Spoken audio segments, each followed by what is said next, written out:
North Dakota's postseason action isn't done yet. This weekend, the men's hockey team will face off against Wisconsin in the opening round of the NCAA tournament.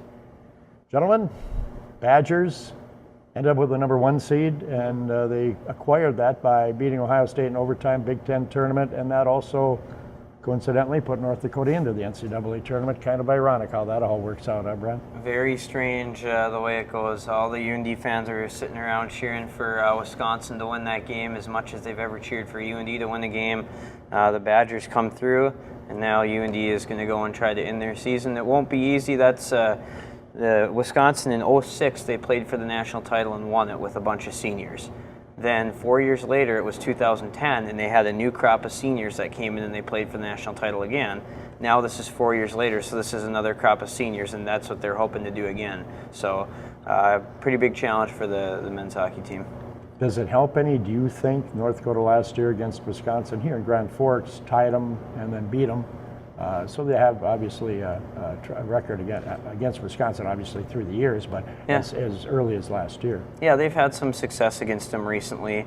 There should be a lot of familiarity. There's a lot of players on that Badger team who North Dakota players have played against. So I think a lot of the Badgers will know a lot of the North Dakota guys too. UND's a little bit younger, so they'll have more rookies in the lineup, but still, I think both teams know what each other is going to bring to the table. Ryan Powell, break down that goaltending. I'm replacing elite hockey-minded Tom Miller, so no, I think the one thing I take away from the weekend is being able to play that third-place game and being able to win it 5-0, so you can build a little more momentum off of that as opposed to being a little dejected after losing to Miami of Ohio. So maybe they can ride that into Cincinnati. Cincinnati, Ohio, that's an interesting place for a regional, Schultz hockey.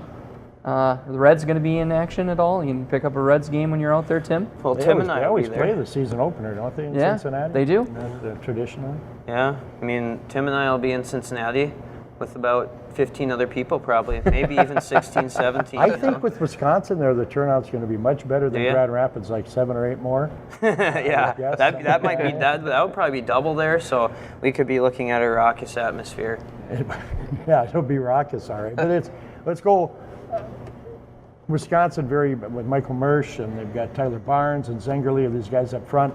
Is it a matchup their offensive skill against North Dakota's defense? Yeah, I think that's going to be one of them. I also think UND is going to find it really challenging to score on a team like that. If you look at their results recently, and as in the second half of the year, most of their games they've held their opponents to 1 goal or 0-1 goal, and that's why Joel Rumpel's a Hobie Baker Award finalist to their goaltender. So I don't think they give up a lot defensively, and Rumpel's pretty good behind them. So that'll be a challenge. And when UND hasn't been winning games recently, it's been because they couldn't score. So that'll be what to watch, I think, in this one. The other game in that regional will be Colgate and Ferris State, and 3 NCHC teams make it when at times there was a time when it looked like maybe only one would make it at most.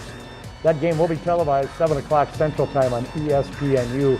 Also, all of the games of the tournament will be on the networks at ESPN.